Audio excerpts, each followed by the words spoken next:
What's up, everybody? I'm Z-Wade, the Z-Wade, and Z-Wade Photo.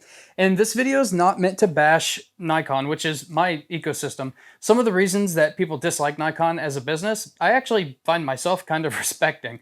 But I'm not going to deviate to include those personal opinions. I've heard through the grapevine that Nikon does listen to my and other small channels. So today's take on the good and the bad of the brand is being created just to do my part to use my growing platform to combine the things that are fact, or as close as I see fit to fact, provided that a ton of people that I interact with on a daily and weekly basis would agree. To be totally fair, this isn't absolutely scientific, so give me just a little bit of room here. We're going to start off with the bad because I want to end on a positive note. But first, a word of caution.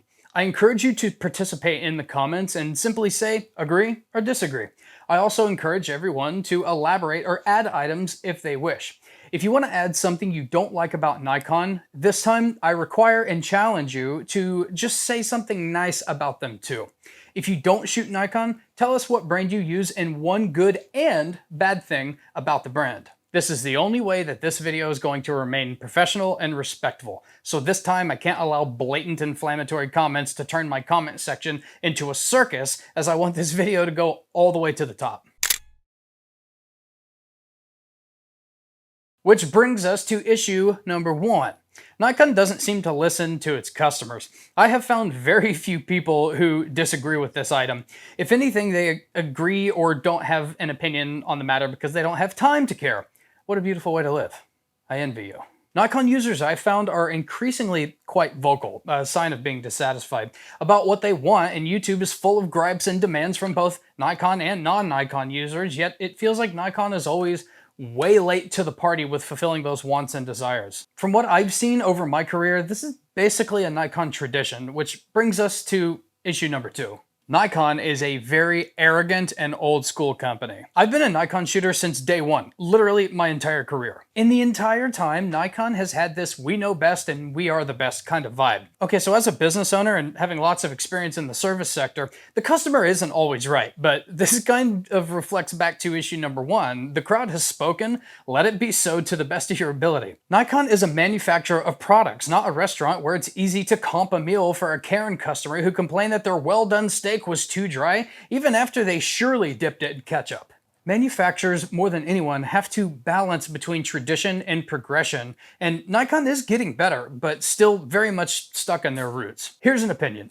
Nikon, by and large, seem like they have historically aimed to please the traditionalist, and that leaves them with this reputation of great but last. This business model has created a hugely passionate customer base that's aging, and leaving new, younger, and more tech-hungry consumers considering Nikon's competitors to be more tech-forward companies. Of course, this doesn't apply to something like the Z9, where some very cool innovations were implemented, but we can admit at this point, right, that in many ways the Z9's performance caught up to the competition, which will continue the reputation of playing catch-up instead of leapfrog. Nikon needs to find that balance where they keep the old generation and attract the new one. But keep in mind that, to be totally fair, we don't know exactly what goes on with Nikon's books and how much room there is to allocate to research and development to get back to the leapfrog innovation.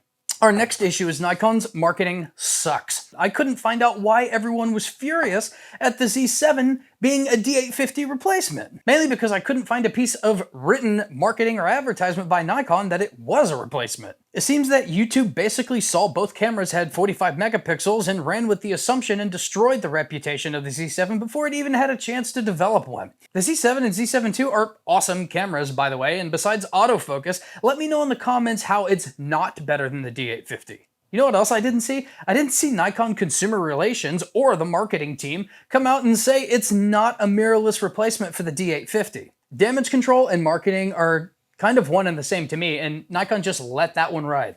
I think one Nikon employee may have likened the Z7 to the D850, which I think is out of turn.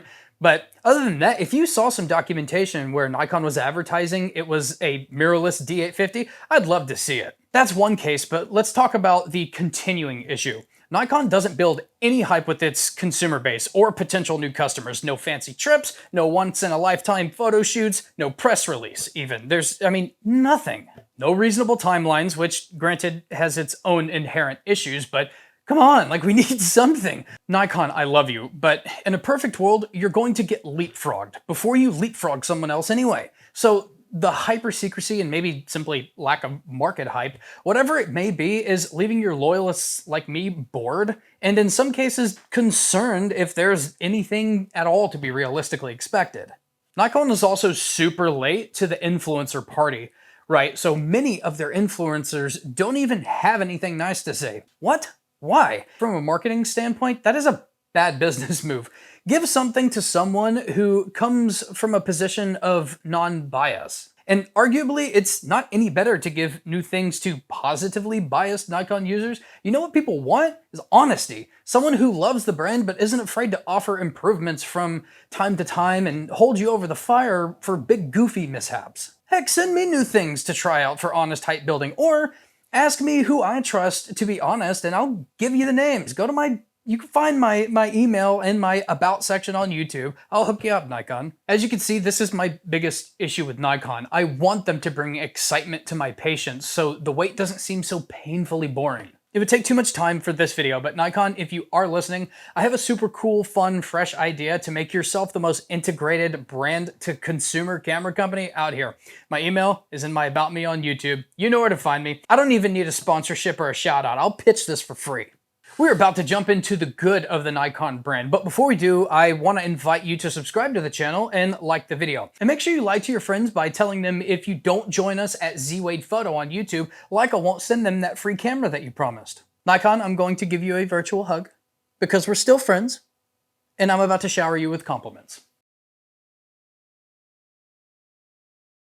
Here is the good of the Nikon brand. Nikon lenses are consistently some of the best. My favorite lens of all time is the Nikkor Z 50mm f1.2s, and at this point I have tried the Canon and the Sony 50mm f1.2. While I find them to be perfectly fine lenses, Nikon takes the cake. Yes, it's the biggest and it's heavy, but optically Nikon wins in every single measure. This isn't groundbreaking and new either. It's been my experience before mirrorless, and even so now, that Canon makes fine lenses, yes, but for every one mind-blowing amazing Canon lens, Nikon has 3. Digging into the deep realms of the internet, it seems that many people agree that Nikon regularly has technically better glass and a significant amount more of those kinds of jaw-dropping awesome lenses. In the spirit of the comment section rules, nice words time. Sony's partnership with Zeiss is an amazing business move, and Canon mirrorless lenses, in my opinion, are an amazing upgrade from their DSLR days, so great job to both Sony and Canon. The good of the brand, item number 2, Nikon appears to have positioned itself as the best value for the money in the entire industry. Releasing the Z9 at $5,500 USD is not only super rude to Canon and Sony in a very good and challenging way to get them to compete on price, and yes, while expensive, there isn't a camera anywhere on the market for under $6,500 that is that good.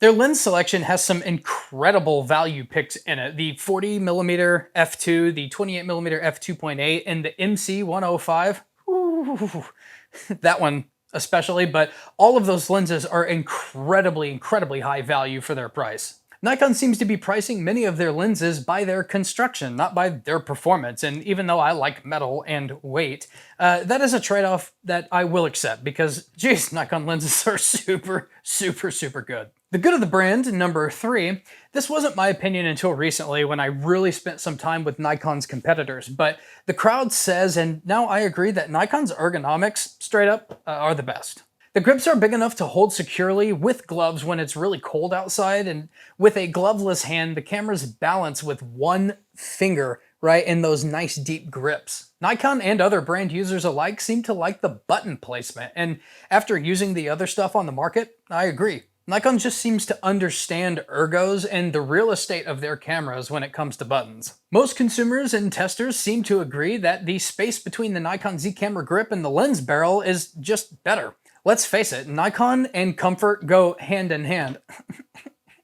Terrible joke. Obviously, there are a lot more issues and a lot more great things that we could go over, but these things are just the things that I noticed in the last 9 months that come up very often and most people seem to agree on. I'll end this by saying that while I've seen what the other brands have to offer and respect and enjoy them, Nikon, no other brand has me excited for the future as you do. Why? Because I honestly do believe that the Z mount has the most potential and longest future ahead of it. All you have to do is deliver the focal lengths we want in a balanced, consistent manner, and of course, work on the complaints that we, the people, have, and I will continue to look forward to working with you long into the future. I'm Z Wade, the Z Wade and Z Wade Photo, and we'll talk soon.